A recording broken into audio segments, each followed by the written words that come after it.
I came home for a charger and walked into a surprise engagement party for my brother and my ex. Then Mom smiled and said, "We took a $17,000 loan in your name." I stayed silent. Froze the loan, tapped my phone twice, and in 12 minutes one file changed everything. You know that feeling? The one where your whole world just tilts? Where one moment you're walking in, keys in hand, and the next, you're staring at the biggest betrayal of your life, spelled out in 10-foot letters? That was me, stepping into what I thought was a normal family gathering, only to discover a gut-wrenching ambush that would shatter every relationship I held dear and ignite a cold, burning fury I never knew I possessed. ****, let me tell you, I barely had the door closed behind me. I was still standing there, backpack slung over one shoulder, staring at my childhood backyard. It was transformed, draped in streamers, full of rented white chairs, a massive tent, and what felt like 100 people cheering. I thought, for a split second, they were cheering for me. Until I turned and saw it. The banner. He asked. She said yes.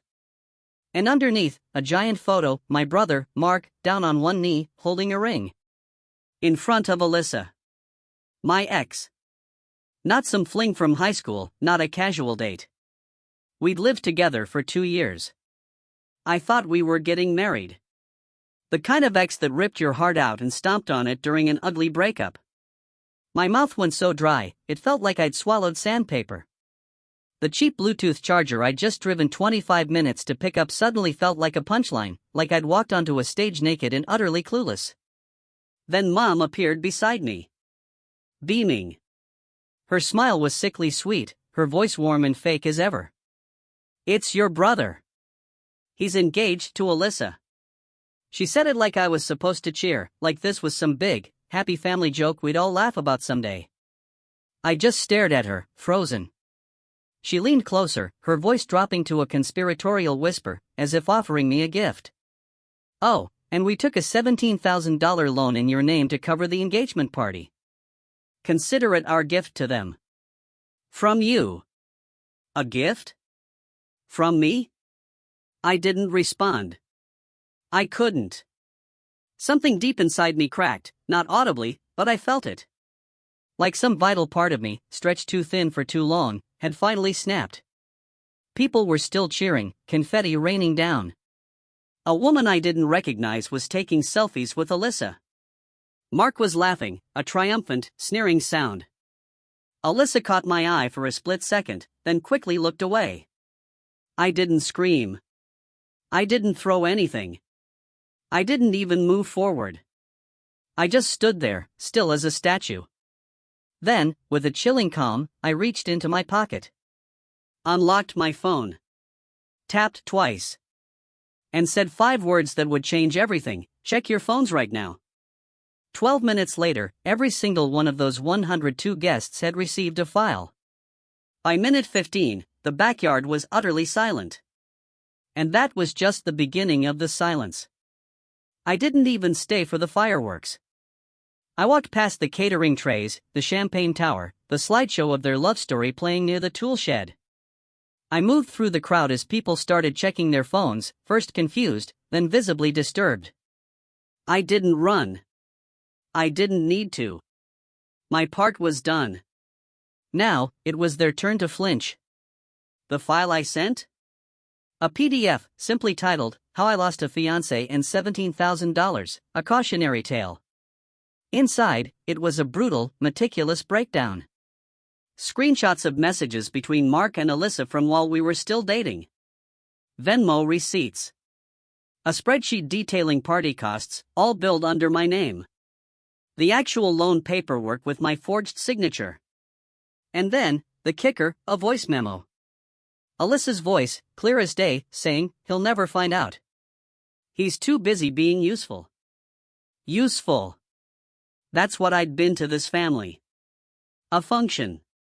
A tool. Not a person.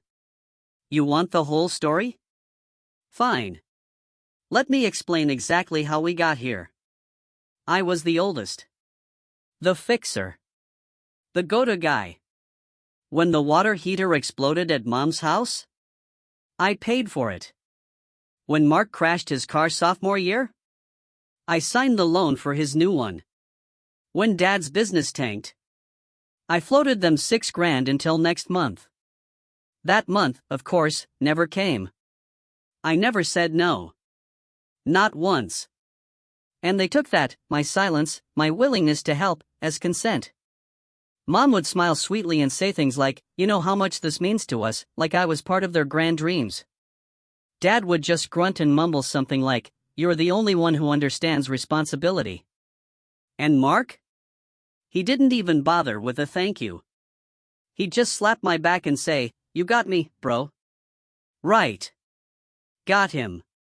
The real tipping point, the moment the scales truly shifted, started about 4 months ago. I just moved into a new apartment.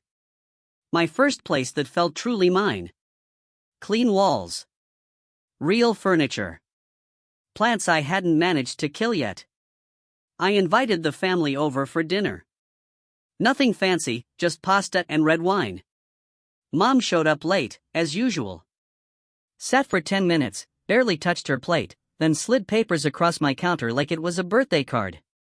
"Could you co-sign something real quick, honey?" A $12,000 personal loan. Nothing big, she purred. For Mark's business. I didn't sign. I told her I'd think about it. That was my first mistake. That little bit of hesitation, that tiny crack of indecision, gave her hope. A week later, I noticed a credit inquiry on my report. Then another. Then, the loan appeared. Approved. In my name. I confronted her on the phone, my voice tight with disbelief. "Why would you do this without asking me?" Her voice, in a split second, went from soft guilt to razor sharp. "You said you were thinking about it. That means yes. We needed it. Mark's future depends on this. You'll be fine. You make good money." That's when it clicked. They didn't see it as theft. They saw it as redistribution. They genuinely believed they were entitled to my resources. I stopped answering their calls after that. Started digging. Requested my full credit file. That's when I found the second loan, $17,000. For event planning services. The payment memo said it all: engagement celebration, property backyard. My stomach dropped. I thought I was going to vomit right there. I hadn't spoken to Alyssa in over a year. We'd ended quietly. She said she needed space, that she wasn't ready, that it wasn't me, it was timing. Turns out, it was me. Or, more accurately, it was Mark. I don't know how it started. Honestly, I didn't care anymore. What mattered were the date stamps in those messages. She texted him the day after she left our apartment. Called him baby a week later.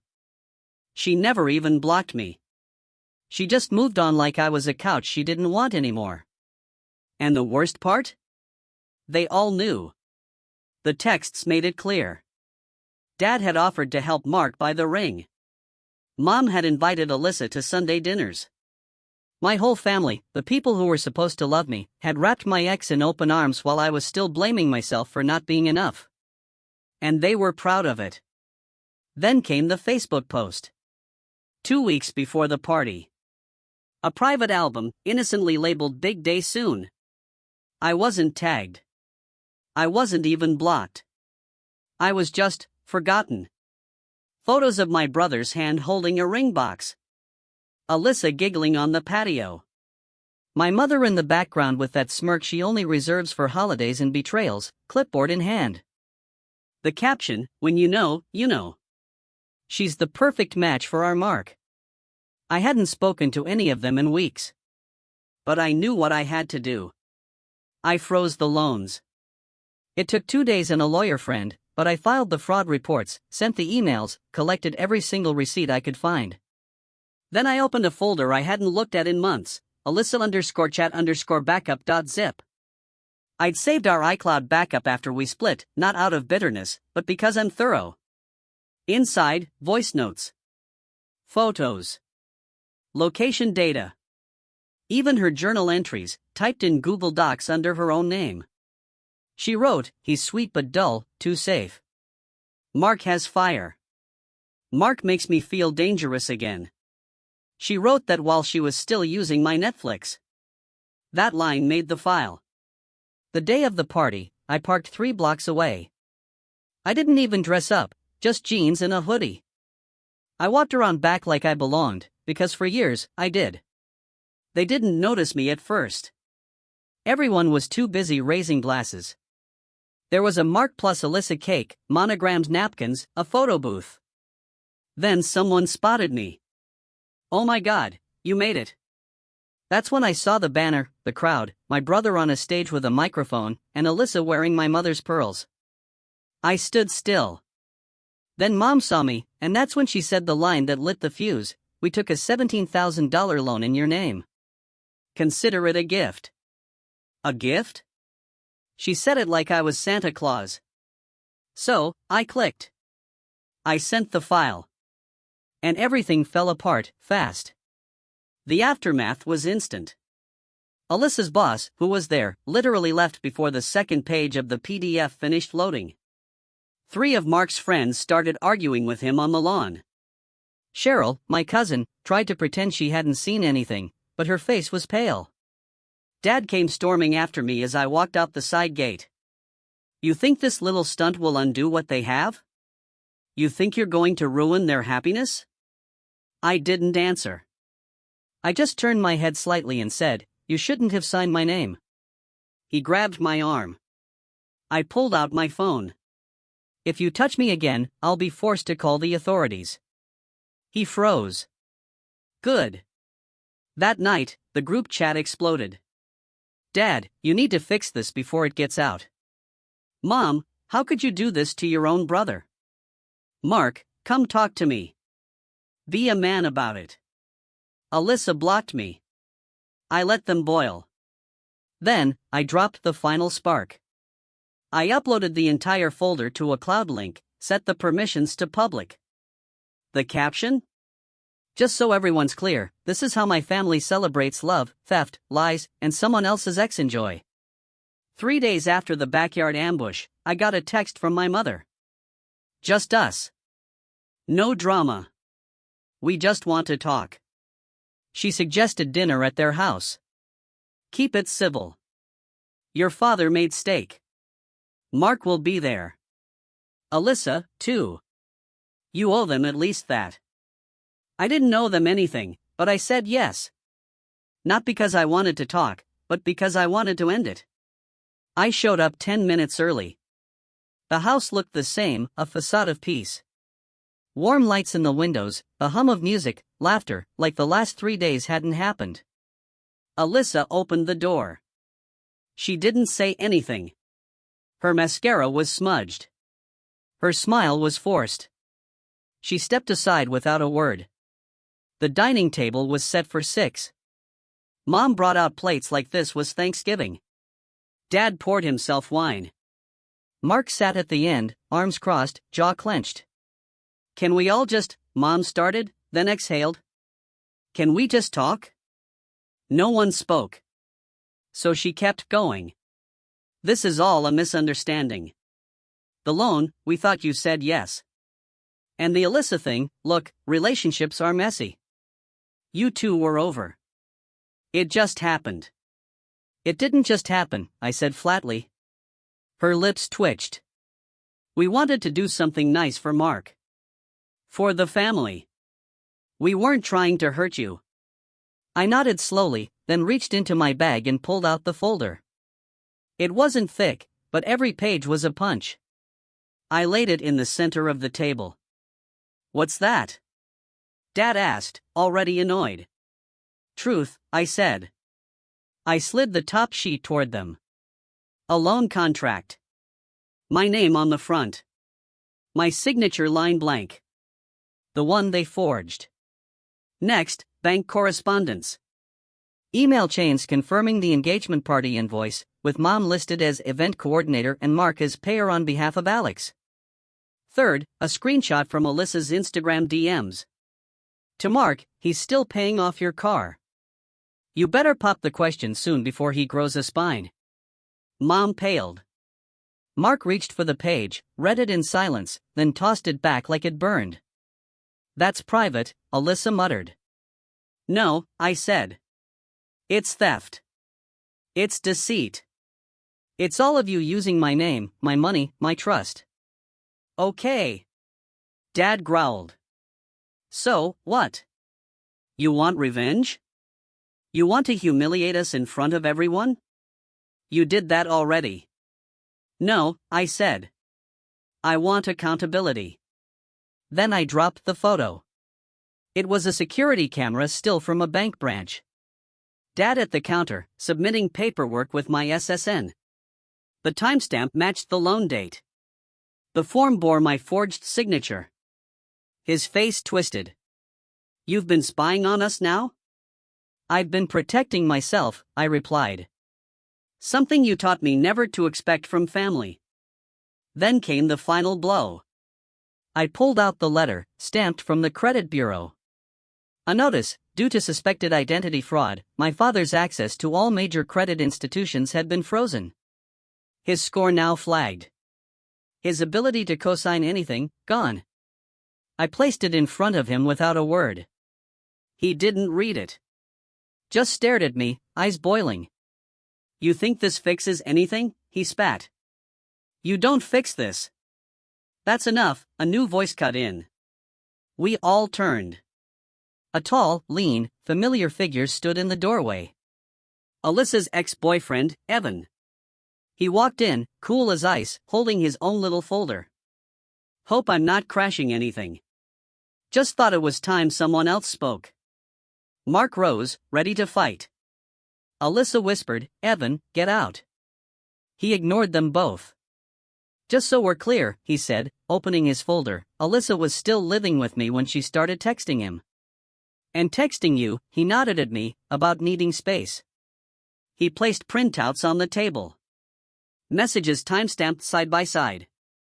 "Same day, different guys, same lies. She played us both," he said. "But I moved on. I don't need revenge. I just need closure." He turned to me. "She told me your family would cover everything because you always do. That you were trained to say yes." Her words. Then he left. The silence after he walked out was unbearable. Even the knives on the table looked ashamed. Mom tried one last time. "Honey, we can get past this. We just have to." "No," I said.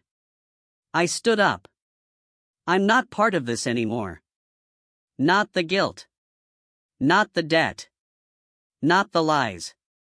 Mark stood too. "So that's it?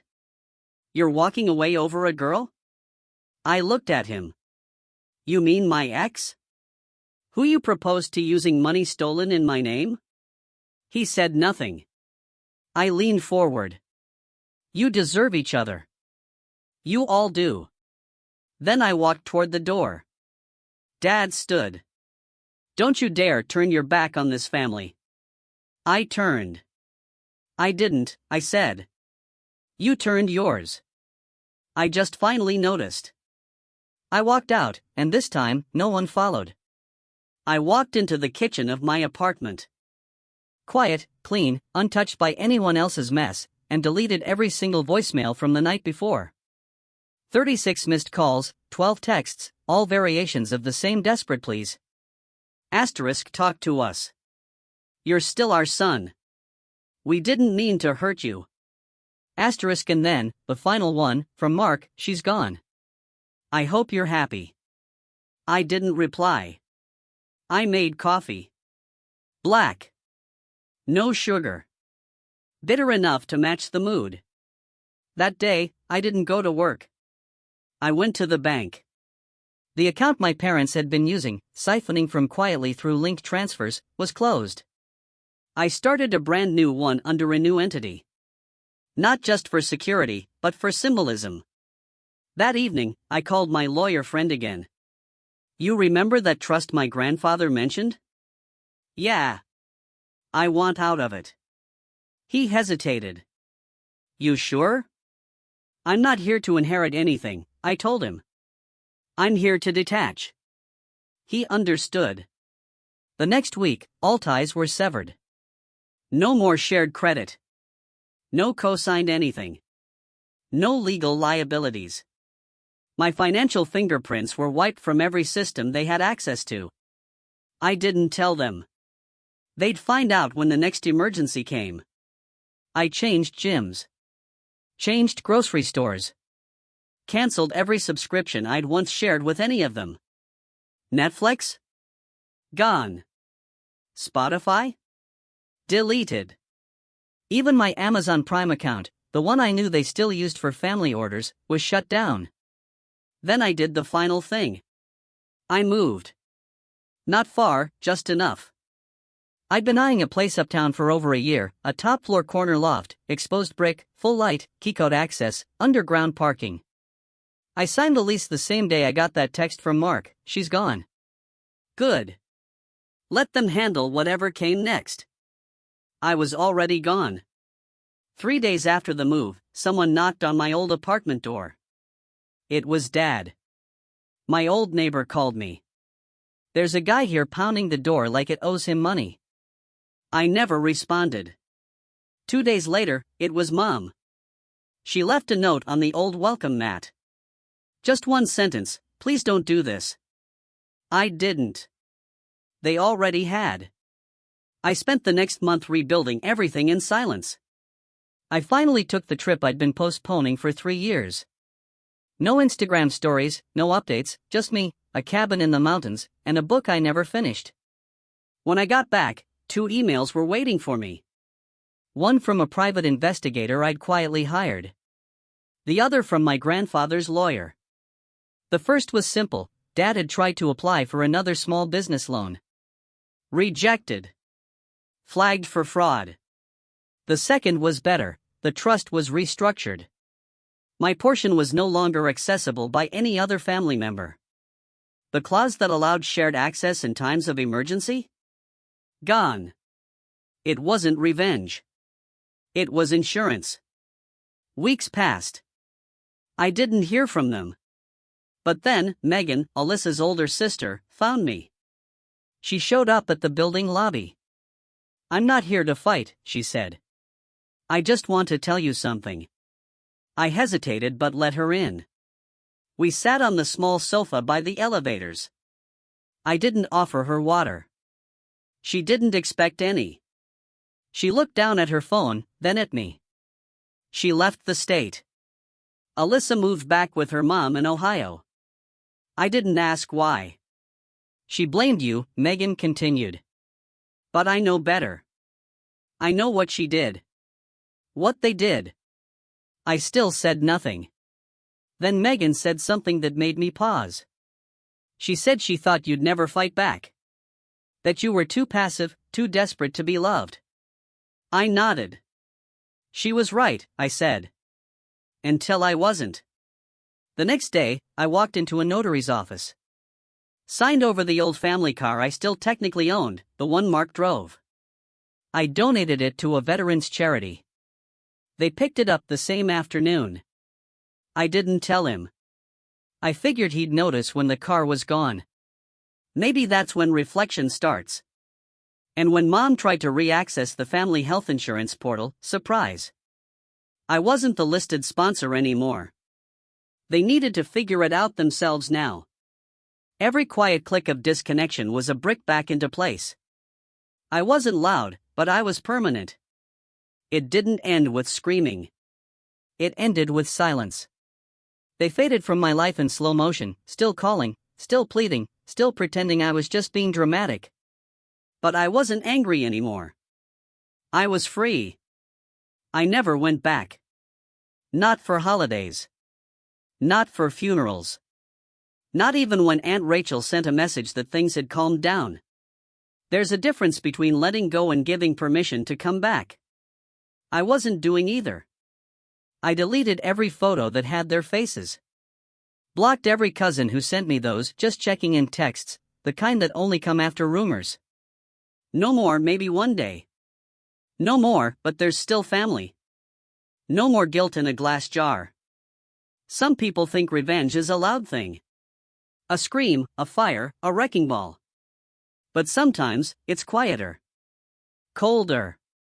More permanent. Like walking past the bakery your dad loved and not flinching. Like seeing your brother's name on a missed call and not even bothering to delete it. Like remembering how your mom said, "We're still your parents," and realizing that biology is not a currency. 2 months after I vanished, I got a letter. A real one, envelope, stamp, from my childhood dentist's office. Your appointment has been canceled. Your family removed you from the insurance plan. I laughed. It was the last thing they could take from me. So, I made an appointment myself. New provider, new address, new everything. When the receptionist asked if I wanted to list an emergency contact, I said, no. Then I thought for a second. Actually, list this. I gave her the name of my lawyer. 6 weeks later, I opened my garage and smiled. There it was. The custom steel sign I'd ordered. Black matte, minimalist, engraved in bold white text, "Do not knock. Family no longer resides here." I bolted it next to the front door. Not because I thought they'd show up again, but just in case they forgot who I am now. I'm not the emergency contact. I'm not the safety net. I'm not the charger they forgot until the battery died. I'm not the fool who makes other people's dreams affordable. I'm the ghost of every boundary they broke, now rebuilt with steel and stone. And the next time they think about using my name, they better ask a banker.